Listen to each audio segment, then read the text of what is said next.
మనం మన చేతిలోకి మనం కాలుచుకున్నట్టే.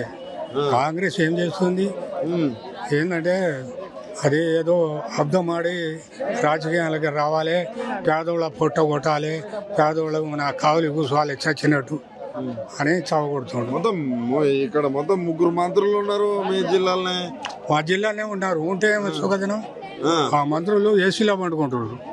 ఏసీలో పండుకొని మనకు తిప్పలు పెడతారు. రేవంత్ రెడ్డి పరిపాలన ఎట్లా ఉన్నది మరి 2 నెలల? ఏది పాపం రైతులు తిప్పలు పడి చస్తుర్రు.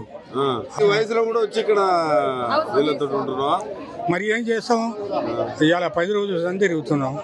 చచ్చిన పెనుక కూర్చున్నాం. పంట పండపోతే ఏంది పరిస్థితి?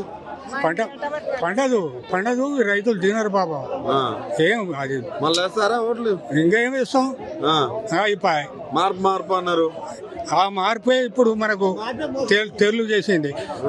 ఆయన పాపం చెప్పిండు గో మోసబాబు గారి రా గోసపడతారని చెప్పిండు. ఆయన చెప్తే మార్పు అని వీళ్ళే ఎవరు చెప్పారు? కేసీఆర్ చెప్పిండు. చెప్పిన మాట ప్రజలు వినలేదా? వెళ్ళే ఈసారి రామను చూద్దాం అంతేనా? ఇప్పుడు ఈ సర్పంచ్ ఎలక్షన్లైనా రామను చూద్దాం అంతేనా?